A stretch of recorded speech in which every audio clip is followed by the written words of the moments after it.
नमस्कार। आज हम सब मिलकर एक जासूस की भूमिका निभाने वाले हैं। और हमारा केस क्या है?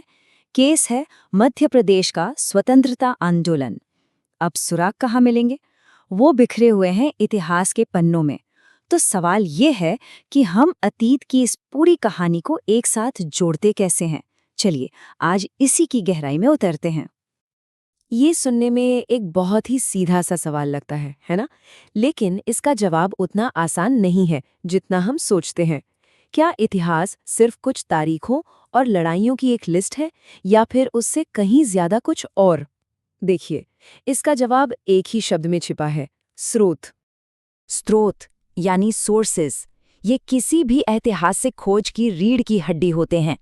ये वो सबूत हैं, वो गवाह हैं, जिनके बिना इतिहास सिर्फ अंदाजे और अटकलों का खेल बनकर रह जाता।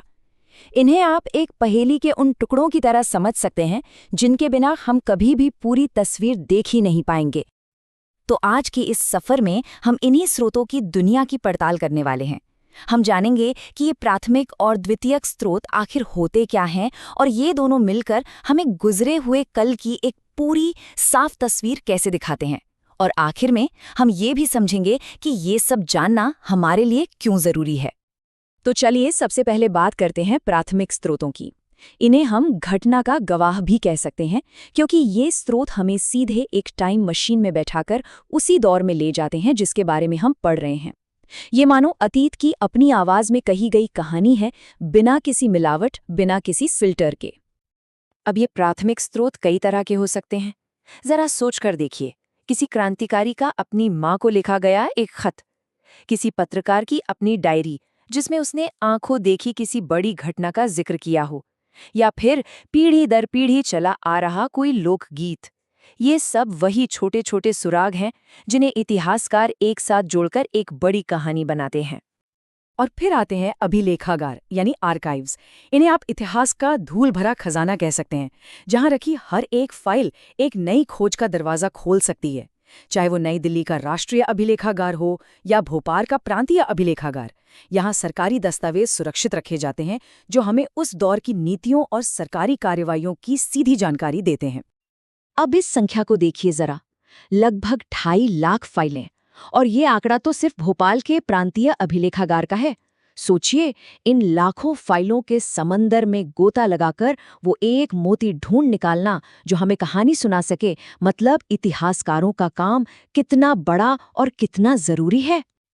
अच्छा, सरकारी दस्तावेजों से हटकर अब कुछ निजी चीजों पर आते हैं, यानी व्यक्तिगत पत्र। ये हमें इतिहास के उन प्राइवेट मोमेंट्स की झलक देते हैं जो अक्सर बड़ी बड़ी ऐतिहासिक किताबों में कहीं खो जाते हैं। ये इतिहास को सिर्फ तारीखों और आंकड़ों से कहीं ज्यादा बनाते हैं। ये इसे उन लोगों के बारे में बनाते हैं जिन्होंने उस दौर को जिया था।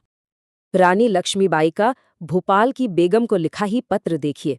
ये शब्द सिर्फ एक रानी की राजनीतिक धमकी नहीं है, नहीं, ये उनके फौलादी इरादों, उनके गुस्से और उनके दृढ़ संकल्प की सीधी झलक है। ये दिखाता है कि कैसे एक छोटा सा पत्र पूरे दौर की भावनाओं को अपने अंदर समेट सकता है।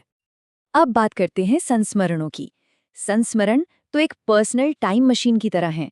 ये हमें सीधे अतीत में ले जाते हैं और किसी और की आंखों से घटनाओं को देखने का मौका देते हैं।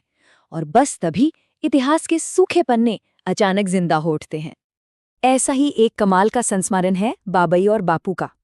हुआ ये कि होशंगाबाद जिले के बाबई गांव के लोग चाहते थे कि गांधी जी उनके गांव जरूर आएं। जब 30 दिसंबर को वो नहीं आ पाए तो जाहिर है सब बहुत निराश हुए। लेकिन बाबई के लोगों का जुनून देखिए, उन्होंने हार नहीं मानी और आखिरकार 7 जनवरी को बापू को अपने गांव ले ही आए। और बाबई पहुंचकर गांधी जी के ये शब्द तो वाकई दिल छू लेते हैं। ये छोटी सी घटना हमें गांधी जी के बारे में एक बड़ी बात बताती है कि बड़े लक्ष्यों के साथ साथ जमीनी स्तर पर लोगों और उनकी संस्कृति से उनका कितना गहरा जुड़ाव था। उस दौर के समाचार पत्र सिर्फ खबरें नहीं छापते थे, बल्कि वो एक सोच को बना रहे थे, आज़ादी के आंदोलन को और तेज कर रहे थे। वो न सिर्फ स्थानीय घटनाओं का एक रिकॉर्ड थे, बल्कि लोगों में राष्ट्रीय चेतना जगाने का एक बहुत ही शक्तिशाली जरिया भी थे। जबलपुर से लेकर रायपुर तक ये नाम हमें बताते हैं कि आज़ादी का संघर्ष सिर्फ दिल्ली या मुंबई जैसे बड़े शहरों तक ही सीमित नहीं था। और कमाल की बात तो ये है कि इनमें से कई अखबार बहुत कम संसाधनों में और अक्सर सरकारी दबाव का सामना करते हुए चलाए जाते थे।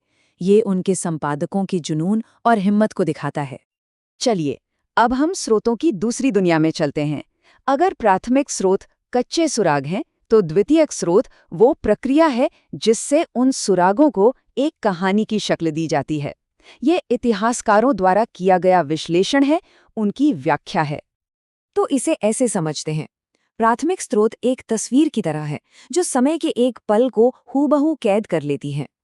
वहीं द्वितीयक स्रोत एक कला समीक्षक की तरह है जो उस तस्वीर का विश्लेषण करके हमें उसका मतलब और उसका पूरा संदर्भ समझाता है। ये प्रक्रिया बिल्कुल एक जासूस के काम करने के तरीके जैसी है। पहले आप सारे सुराग इकट्ठा करते हैं, यानी संकलन। फिर ये समझने की कोशिश करते हैं कि उनका मतलब क्या है, यानी विश्लेषण। फिर घटनाओं को एक क्रम में जोड़ते हैं, यानी संरचना। और आखिर में आप पूरी कहानी बताते हैं कि असल में हुआ क्या था, यानी निर्माण। गज़ेटियर द्वितीयक स्रोत का एक बहुत ही बेहतरीन उदाहरण है। ये किसी भी जिले के लिए एक टाइम कैप्सूल की तरह होते हैं, जो हमें बताते हैं कि एक खास समय पर वो जगह कैसी दिखती थी, वहाँ क्या होता था। हाँ, ये अक्सर उस समय की सरकारें तैयार करवाती थीं, इसलिए ये हमें उस दौर की सरकारी सोच की भी एक अहम झलक देते हैं। और हाँ, किताबें। दिलचस्प बात यह है कि कैसे अलग-अलग इतिहासकार उन्हीं प्राथमिक स्रोतों को देखकर अलग-अलग नतीजे निकाल सकते हैं। इसीलिए किसी एक विषय पर कई सारी किताबें पढ़ना जरूरी हो जाता है ताकि हमें एक ज्यादा संतुलित और गहरी समझ मिल सके। तो ठीक है, हमने प्राथमिक और द्वितीयक स्रोतों के बारे में जान लिया, लेकिन सबसे बड़ा सवाल तो ये है कि भाई ये सब मायने क्यों रखता है? हमें इन पुराने दस्तावेजों और किताबों की परवाह आखिर क्यों करनी चाहिए? देखिए, बात सीधी सी है। प्राथमिक स्रोत संगीत के सुरों की तरह है और द्वितीयक स्रोत वो संगीत है जो इतिहासकार उन सुरों से तैयार करता है। एक के बिना दूसरा अधूरा है। कच्चे सबूतों को विश्लेषण की जरूरत होती है और विश्लेषण को सबूतों के आधार की। ये एक लाइन इस पूरी पड़ताल का सार है। इतिहास में प्रामाणिकता, ऑथेंटिसिटी ही सब कुछ है, क्योंकि स्रोतों के बिना इतिहास सिर्फ एक राय है। स्रोतों के साथ वो एक पुख्ता सबूत बन जाता है। और अंत में जब हम इन स्रोतों को पढ़ते हैं तो हम सिर्फ अतीत के बारे में नहीं सीखते, हम उन अनगिनत लोगों को याद करते हैं, उनके संघर्ष को सम्मान देते हैं जिन्होंने हमारे आज को मुमकिन बनाया। ये हमारी सामूहिक विरासत को जिंदा रखने का एक तरीका है। चलिए, इस एक विचार के साथ आज की बात खत्म करते हैं। जरा सोचिए, 8 से 100 साल बाद भविष्य के इतिहासकार हमारे समय को समझने के लिए किन स्रोतों का इस्तेमाल करेंगे? हमारे WhatsApp chat, social media post, digital समाचार, क्या वो हमारे समय की सच्ची कहानी कह पाएंगे? ये सोचने वाली बात है ना?